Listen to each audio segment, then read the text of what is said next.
நல்லா இருக்கீங்களா? நல்லா இருக்கேன் தம்பி. ஆதிரைக்கு ஒன்றும் ப்ராப்ளம் இல்லைல்ல? அவங்கள பற்றி தான் உங்களுக்கு தெரியுமே தம்பி. ஆதிரையை இழுத்துட்டு வந்து அடிச்சு ரூம்குள்ளே பூட்டி வச்சிருக்காங்க. பாவம் ஆதிரா அழுதுகிட்டே இருந்தா. அவள் மீட் பண்ணணும்னு சொன்னனால தான் நானே அங்கே வந்தேன். ஜனனியும் எங்கள் கூட தான் இருந்தாங்க. பேசிகிட்டு இருக்கும்போது தேவையில்லாமல் நடுவில் வந்து கலாட்டா பண்ணி என்னை அடிச்சிட்டாங்க. என்னை பேச விடாமல் அவளை இழுத்துட்டு போயிட்டாங்க. சாரி அருண், அவங்களுக்காக நான் மன்னிப்பு கேட்டுக்கிறேன். எந்தவித யோசனையும் இல்லாம மூர்க்கத்தனமா செயல்படுறவங்க தான் அவங்க. I am very sorry Arun. உங்க அண்ணியை பார்த்து பேசணும்னு தான் நினைச்சிட்டு இருந்தேன். ஆனா என்ன சொல்றது, எப்படி பேசுறதுன்னு தெரியாம தான் அமைதியா இருந்துட்டேன். மன்னிப்பை தவிர எனக்கு வேற என்ன கேட்கறதுனே தெரியல தம்பி. ஆனா பாவம் ஆதிர ரொம்ப துடிச்சு போயிட்டா. நீங்க ஏன் அவகிட்ட பேசல, இது அவ்வளவுதான் நினைச்சு ரொம்ப குழம்பி போயிட்டா. இன்னைக்கு நீங்க அவளை பார்த்து பேசினதுனால உங்களுக்கு அவ மேல இருக்கிற அன்பு அவளுக்கு புரிஞ்சிருக்கும். ஆதிரைக்காக பேசுறேன்னு நினைக்காதீங்க தம்பி, மனசார சொல்றேன். நீங்க அவ லைஃப்ல வந்ததுக்கு அப்புறம் தான் ஆதிரை ரொம்ப மாறி இருக்கா. நிறைய நல்ல குணங்களை அவகிட்ட நான் பாக்குறேன். அது மட்டும் இல்ல, உண்மையான அன்புனா என்னன்னு அவளுக்கு புரிய வச்சதே நீங்க தான். மத்தவங்க நடந்துக்கிட்டதுக்காக தயவு செஞ்சு நீங்க ஆதிரையை ஒதுக்கிறாதீங்க தம்பி. ஐயோ அப்படிலாம் இல்லைங்க.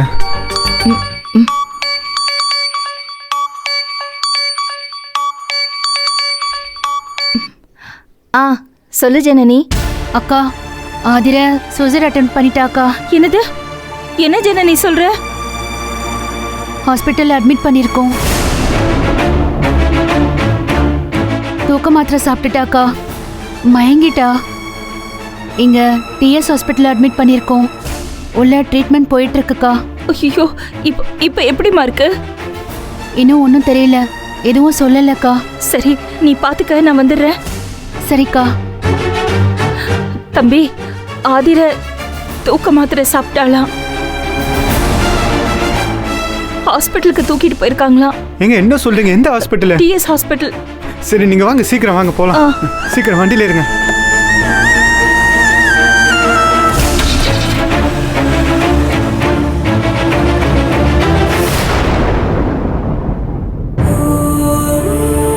பேஷண்ட் பொசிஷன் எப்படி இருக்கு?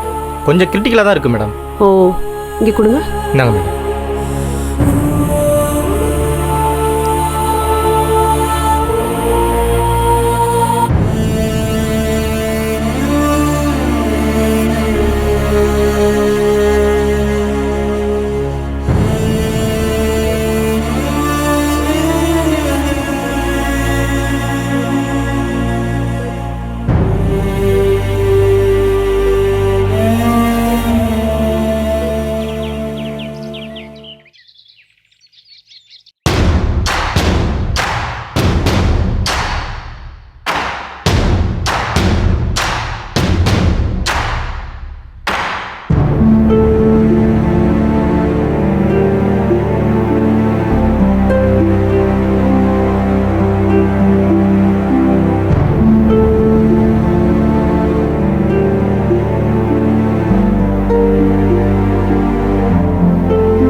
அண்ணா, ஆஸ்பத்திரி வரைக்கும் போய் பார்த்துட்டு வந்துடலாமாண்ணே? எதுக்கு? இல்லை, எதுவும் பிரச்சனையாயிடுச்சுன்னா என்னென்ன பண்ணுறது? என்ன பிரச்சனையாகும்?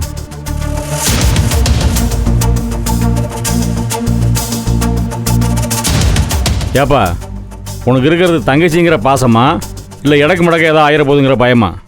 ஐயோ, அதெல்லாம் எதுவும் இல்லைண்ணே. எல்லாரும் தூக்கிட்டு ஓடி இருக்காங்க.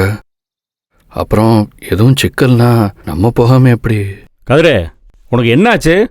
சிக்கலுங்கிற பிரச்சனைங்கிற அப்படி என்ன ஆயிரும்? அப்படி அவள் போய் சேர்ந்துட்டா தலையை எடுத்துருவாங்களா நம்மளை? ஆ, இவன் முட்டாள்தனமாக எடுத்த முடிவுக்கு நம்ம என்ன செய்ய முடியும்? அது இல்லைண்ணே, நீங்கள் வரலனாலும் நான் வேணா ஒரு எட்டு போய் பார்த்துட்டு வந்துட்டுமா? ஏய் கதிரே, நானே மனசு உடஞ்சு போய் உட்காந்துருக்கேன்டா. நீ வேற சோதிக்காத. நம்ம ரத்தம்னு நினச்சதெல்லாம் இப்போ பகையாக வந்து நிற்கிது. முதல்ல அந்த சக்தி பைய, இப்போ ஞானம். இந்த ஞானம்ங்கிறவன 2 நாளாக ஆளை காணாம். மனசுக்குள்ள என்ன திட்டத்தோடு அலையிறானோ தெரியல. அவன் ஒரு பக்கம், நம்ம தொங்குச்சி ஒரு பக்கம், இந்த வீட்டுக்கு வெளியே இருந்து வந்தவளுங்க, அப்புறம் நம்ம அப்பத்தா எல்லாம் ஒன்றா சேர்ந்துக்கிட்டு இந்த 40%க்கு பஞ்சாயத்து பண்ணிட்டு தெரியுதுங்க. நம்ம அம்மா இதுக்கெல்லாம் ஒருபடி மேலே என்கிட்ட கோச்சுக்கிட்டு சொல்லாமல் கொள்ளாமல் தம்பி வீட்டுக்கு போகிறேன்ட்டு போயிடுச்சு. இப்படி எல்லாரும் எனக்கு எதிராக நிற்கிறாங்க கதிரு. நீ ஒருத்தன் தான் என் பக்கம் நிற்கிறேன்னு பார்த்தா இப்போ நீயும் ஓடுறேன்னு நின்றுட்டு இருக்க. சரி கிளம்பு, போ. ஒன்றும் பிரச்சனை இல்லை, நான் பார்த்துக்கிறேன். ஐயோ அண்ணா, அப்படிலாம் இல்லைண்ணா. இல்லைப்பா, நான் தலையெடுக்கும் போது நீங்கள் யாரும் என் கூட இல்லை. எல்லாம் நண்டு சிண்டுமா இருந்தீங்க. நான் ஒருத்தனா நின்று போராடி இப்படி தூரத்துக்கு ஏறி மிதிச்சுட்டு மேலே வந்திருக்கேன், தெரியும்ல? உங்கள் எல்லாத்துக்கும் பொண்டாட்டி பிள்ளைய குடும்பம்னு ஆனதுக்கப்புறம் இப்போ என்னை கை நீட்டி நீங்கள் தப்புன்னு சொல்கிறீங்க பார்த்தீங்களா? இதாண்டா உலகம். அண்ணா, நான் உங்களுக்கு தப்பு எதுவும் சொல்லியண்ணா. பரவாயில்ல கதிரு, நீ என்ன சொல்ல வரேன்னு எனக்கு புரியாமையெல்லாம் இல்லை. தங்கச்சி மருந்து குடிச்சிட்டு ஆஸ்பத்திரியில் படுத்து கிடக்கா. நம்ம போய் அவளை பார்க்காம இருந்தோம்னாக்கா ஊர் உலகம் என்ன பேசும்னு யோசிக்கிற, அப்படி தானே? ஏ தம்பி, நீங்கள் எல்லாரும் என்னை பிற்போக்கான ஆளுன்னு நினைக்கிறீங்க. ஆனால் நான் அப்படி கிடையாது. எல்லாத்தையும் முன்கூட்டியே யோசிக்கக்கூடியவன், தெரியுமா? இப்போ நம்ம ஆஸ்பத்திரிக்கு போனோம்னு வையேன், அங்கே போய் கேமான்னு கட்டி பிடிச்சி அழுது அவளை சரி பண்ணி வீட்டுக்கு கூட்டு வந்தோம்னா என்ன ஆகும்? ஒரு 15 நாளைக்கு இதை பற்றியே தான் பேசிகிட்டு இருப்பாங்க சமையல் கட்டில் நின்று. வேற என்ன பேசுவாங்க? ஆ, எனக்கு மட்டும் தங்கச்சிக்கிற பாசம் இல்லையா? அவள் தலையில் என்ன எழுதிருக்கோ அதுபடி நடக்கட்டும்னு பேசாமல் உட்காந்துருக்கேன். உனக்கு போகணுன்னு விருப்பம்னா போயிட்டு வாப்பா, தாராளமாக போ. உனக்கும் தங்கச்சிக்கிற பாசம் இருக்கும்ல, இல்லாமையா இருக்கும்? போயிட்டு வா. இந்த வீட்டில் எனக்குன்னு எதுவுமே இல்லை, தாராளமாக போயிட்டு வா. இந்த வீட்டில் எல்லாருக்கும் எல்லா உரிமையும் இருக்குது. உன்னை போவதனால தடுக்க எனக்கு எந்த உரிமையும் கிடையாது. இந்த வீட்டில் நான் ஒரு தனி ஆள்னு எனக்கு எப்பயே தெரியும். இப்பயும் அதே மாதிரி வந்துட்டு போகிறேன். இதில் என்ன இருக்குது? போயிட்டு வா. இல்லைண்ணா, நான் போகல. ஏப்பா, உன் மனசுக்கு சரி பட்டா போயிட்டு வா, ஒன்றும் பிரச்சனை இல்லை. கதிரு, உன்னை சண்டைக்கு ஏறி விடுற அடியாளாக தான் வச்சுருக்கேன்னு எல்லாரும் நினச்சிட்டு இருக்காங்க. சொந்த தம்பியை அடியாளாக வச்சுக்கிற வேண்டிய அவசியம் எனக்கு இல்லை. காசு பணத்தை விட்டு எறிஞ்சா அடிதடிக்கு 1000 பேர் வரிசையில் வந்து நிற்பேன். ஆனால் எனக்கு ஒன்றுனா, என் தம்பி முன்னால் வந்து நின்று எங்கள் அண்ணனுக்கு நான் இருக்கேன்டா அப்படின்னு சொல்கிற வார்த்தை இருக்குது பார்த்தியா? அது எவ்வளோ பெரிய பலம் தெரியுமா? ஒரு அண்ணனுக்கு எவ்வளோ பெரிய சந்தோஷம் தெரியுமா? அதை கேட்குறப்ப மனசுக்கு எப்படி இருக்குன்னு தெரியுமாடா? அதெல்லாம் வார்த்தையில் விவரிக்க முடியாதா? அண்ணன் தம்பி பழம் 1000 யானைக்கு சமம்னு சொல்லுவாங்க. எனக்கு நிறைய தம்பி இல்லைப்பா, நீ ஒருத்தன் தான் என் தம்பி.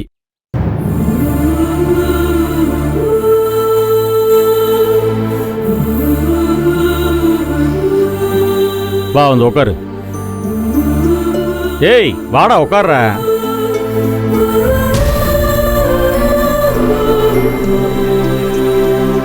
உட்காரு.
என்னடா வீடே ஒரே அமைதியா இருக்கு. இதுங்க உள்ள போட்டுக்கிற சண்டை ரோடு வரைக்கும் கேக்குமே. ஏமா ஆதிரிய ரூம்ல அடைச்சு போட்டுட்டு அக்கா மாரெல்லாம் பார்த்து கரிகால நான் ஃபயர்னு அப்படியே மூச்சு பிடிச்சு நின்னாங்க. ச்சே, சும்மாரா லூஸ் பையன். லூசு பயலா? அண்ணே மாமா மாமா அண்ணே அண்ணே அண்ணே, என்னடா யாரையுமே காணோம்? அண்ணே, சமையல் கட்டுலயும் யாரையும் காணோம். என்னடா பொம்பளைங்களையும் காணோம், ஆம்பளைங்களையும் நான் காணோம். சொன்னேன்ல, என்னத்த சொன்ன? ஆதிரிய இந்த ரூம்ல வச்சு அடைச்சிட்டு அக்காக்கள் எல்லாம் பார்த்து கரிகால நான் ஃபயர்னு சொன்னா நீ லூசு பையங்கிற. சும்மாரா லூஸ் பையல. அண்ணே மறுபடியும் பாரு. அண்ணே. என்ன? ஏமா மாமா. சின்னண்ணே வணக்கம். பெரிய அண்ணே எங்கண்ணே? சரி, வீட்டுல இருக்கிற பொம்பளைங்களாம் எங்க? அண்ணன் மேல இருக்காரு, வாங்க. மேலையா? சீக்கிரம் போமா.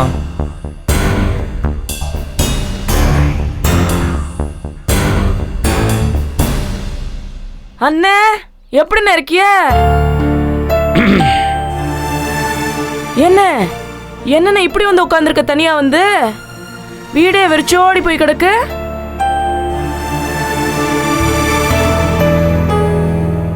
என்ன ஏன்ன பேசாம இருக்க? ஏம்மா, நான் அமைதியாக இருக்கிறது உனக்கு பிடிக்கலையா? அப்படி சொல்லலண்ணே, வீடே கலகலான்னு கிடக்கும். நீ வேற வந்தோன்ன தங்கச்சி தங்கச்சின்னு ஆசையா கூப்பிடுவ. அதான் கேட்டேன். அண்ணே சாப்பிட்டியலா? ஆமாம், நான் சாப்பிட்டு கிழிச்சேன். என்னண்ணே இப்படி சொல்ற? சரி இந்தா உனக்காக இனிப்பு ஏய், காராச்சி எல்லாம் வாங்கிட்டு வந்திருக்கேன். சாப்பிடுன முதல்ல. வைமா. சாப்பிடு. இருக்கட்டும், வை வை வை, நான் அப்புறம் சாப்பிட்டுக்கிறேன்.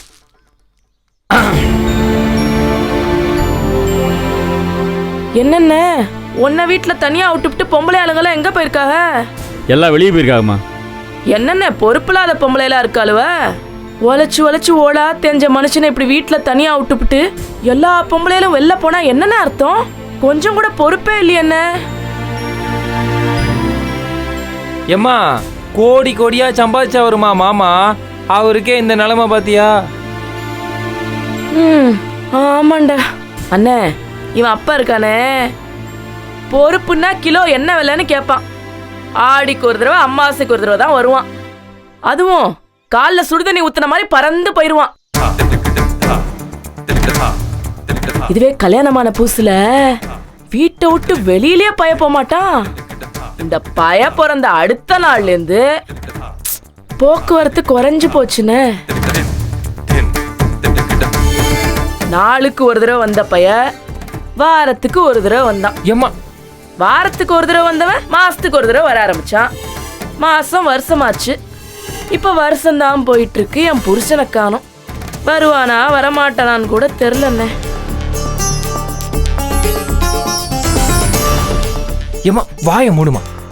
ஆனா நீங்க என்ன இத்தனை காலமா உழைச்சு சம்பாதிச்சு பொறுப்பா வீட்டுல உட்காந்துருக்கிய. பொம்பளை ஆளுக இப்படி பொறுப்பு இல்லாம சுத்திட்டு இருந்தா என்னென்ன வீடு வழங்குமா? சங்கடமா இல்லன்னு இருக்கு எனக்கு. கரிகாலா, நம்ம வேணா ஒண்ணு பண்ணுவோமா? சொல்லுமா. அண்ணனை இப்படியே விட்டுவிட்டு போனா சரிப்பட்டு வராது. இந்த சம்பந்தி முறையெல்லாம் ஓரமா வச்சுவிட்டு கல்யாணத்துக்கு முன்னாடியே நம்ம பெட்டி படிக்கலாம் எடுத்துட்டு வந்து இங்க தங்கிருவோம்டா. அண்ணனுக்கு சமைச்சு போட்டு அப்படியே ஒத்தாசையா இருப்போம்டா. என்ன சொல்ற? சரிம்மா, சமைச்சு போட்டு மாமாவை நம்மளே பார்த்துப்போமா? அண்ணே நீ ஊன்னு சொல்லுனே, அப்படியே வந்த வழியா போய் பெட்டி படிக்கலாம் எடுத்துட்டு வந்து வீட்டோட இருந்துடுறோண்ணே. ஏய் ஏய், இருமா, ஏன் அவசரப்படுற? சும்மா உணர்ச்சி வசப்படாத. அதெல்லாம் இப்போ ஒன்றும் தேவைப்படாது. தேவைப்படும் போது சொல்கிறேன். ஏன் மாமா, மற்ற பொம்பளையாளுக்கே வெளியே போச்சு. சரி, ஆதிர பொறுப்பான பிள்ளையாச்சே, அவ எங்க போனா? ஆதிரியை தூக்கிட்டு தாண்டா மற்ற பொம்பளைலாம் போயிருக்காங்க. தூக்கிட்டு போயிருக்காங்களா? என்னென்ன சொல்ற? ஆமாம்மா, தூக்க மாத்திரை நிறைய சாப்பிட்டா, சீரியஸ் கண்டிஷன், ஆஸ்பத்திரிக்கு தூக்கிட்டு போயிருக்காங்க. தூக்க மாத்திரையா? உயிர் பழச்சா வீட்டுக்கு கூட்டு வருவாங்க. வேற ஏதாவது ஆச்சுன்னா அங்கேயே அடக்கம் பண்ணிட்டு வந்துருவாங்க. என்னென்ன சொல்ற? என்ன ஆச்சு? ஆமாம்மா, பொய்யா சொல்கிறேன். சின்ன பெரியண்ண என்ன சொல்லுது? என்ன ஆச்சு அவளுக்கு? எந்த ஆஸ்பத்திரின்னு? என்ன தெரியலங்கிறாரு. எந்த ஆஸ்பத்திரின்னு சொல்லுன, மருமலை போய் பார்க்கணும். ஏம்மா எந்த ஆஸ்பத்திரின்னு அவனுக்கும் தெரியாது எனக்கும் தெரியாதும்மா. தூக்கிட்டு போயிருக்காங்கம்மா, அவ்வளோதாம்மா. இப்படி 2 பேரும் தெரியாது நான் என்ன பண்ணுவேன்? நீ பார்க்கறதுனா போய் பாருமா, விசாரிச்சு போமா. டேய் வாடா போய் பார்க்கலாம் மருமலை. மாமா ஆதிரிக்கு ஒன்றும் ஆகாது இல்ல? எதுவும் சீரியஸா இல்ல? யாருக்கிட்ட தெரியும்? போகும்போதே தலை தொங்கிருச்சு. போய் பார்த்தா தான் தெரியும். ஐயோ என்னென்ன இப்படி மருமவ இப்படி மாத்திரை சாப்பிட்டுருக்கா? நீ வேற இப்படி இடிச்ச புலி மாதிரி உட்காந்துருக்க. வாடா போய் மருமவளை பார்க்கலாம். ஐயோ மருமவளே, போய் பாரு போ. அதுக்காக நானும் தூக்க மாத்திரையை சாப்பிட முடியுமா? கதிரு போகிற போக்கில் இடிச்ச புலின்னு ஒரு வார்த்தையை சொல்லிட்டு போறா பார்த்தியா? யாரையும் நம்ப முடியலடா.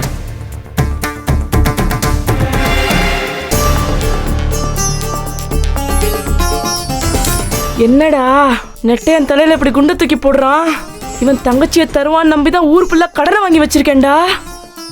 என் கனவெல்லாம் வீணா போயிரும் போல இருக்கே. இப்ப இந்த புள்ள வேற பொழைச்சு வருவாளா பொணமா வருவாளா தெரியலன்றான். இல்ல வாய கழுவுமா.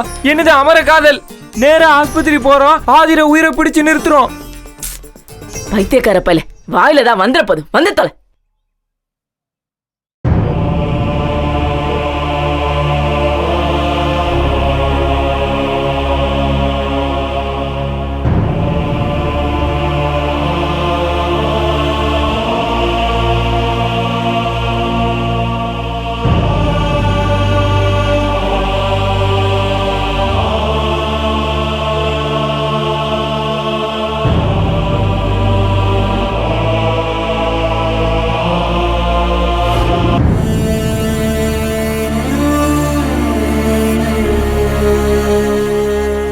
இப்ப என்னதான் சொல்றாங்க? டாக்டர் வெளில வரலக்கா. நர்ஸு வந்து சீரியஸாக இருக்கா மாதிரி தான் சொல்லிட்டு போனாங்க. ஒன்றும் விளங்கல, பயந்து வருது.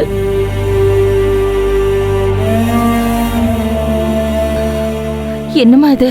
அத்தை சாப்பிடுற மாத்திரை எப்படி இவ ரூம்குள்ள வந்துச்சு? ஆத்தாடி, அதையும் நான் தான் செஞ்சேன். அத்தை கிளம்புறதுக்கு முன்னாடி நான் அங்கே தான் படுத்திருந்தாங்களா, மாத்திரை கேட்டாங்க. நான் தான் எடுத்துட்டு போய் கொடுத்தேன். அங்கனே நான் தான் வச்சுட்டேன். ஐயோ, அது கையோடு கொண்டு போய் மாற்றி வச்சிருக்கணும். மறந்து தொலைச்சிட்டேன். போச்சு, நான் தான் அவளை கொன்னுட்டேன். அக்கா, ஐயோ, தப்பு பண்ணவங்களை விட தப்பு பண்ண தூண்டுறவங்களுக்கு தானே தண்டனை அதிகம். முருகா, எனக்கு நீ எவ்வளவு பெரிய தண்டனை வேணாலும் கொடுத்துக்க. ஆனா இந்த புள்ளைய காப்பாத்திட்டு முருகா. முருகா, ஐயோ அக்கா, நான் தான்க்கா காரணம். நான் தான்க்கா எல்லாத்துக்கும் காரணம். ஐயோ ஐயோ, போச்சு போச்சு. நந்தினி, அவளுக்கு ஒன்றும் ஆகாது. நீ புலமாம கொஞ்சம் அமைதியா இருக்கியா? நம்ம நம்பிக்கை தான் அவளை காப்பாத்தோம். கொஞ்சம் அமைதியா இருன. என்னாலதான் இல்லம்மா, நான் தான். போச்சு.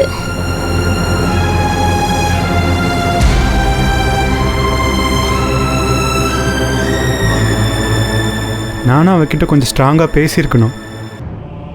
என்னப்பா நீ என்னப்பா சொல்ற? ஆமாம், அவள் என்னை பார்க்க வந்தப்ப நான் கொஞ்சம் கன்ஃபியூஸ்டாக இருந்தேன். அவகிட்ட எப்படி பேசுறது, என்ன சொல்கிறதுன்னு எனக்கு ஒன்றுமே தெரியல.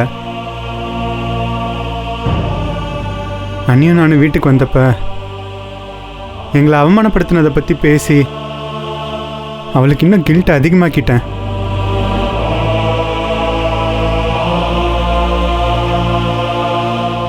நான் அப்போவே அவகிட்ட போய் எது நடந்தாலும் பரவாயில்ல, உனக்கு நான் இருக்கேன்னு சொல்லியிருந்தேனா அவன் நிச்சயமாக இந்த மாதிரி ஒரு முடிவு எடுத்திருக்கவே மாட்டா.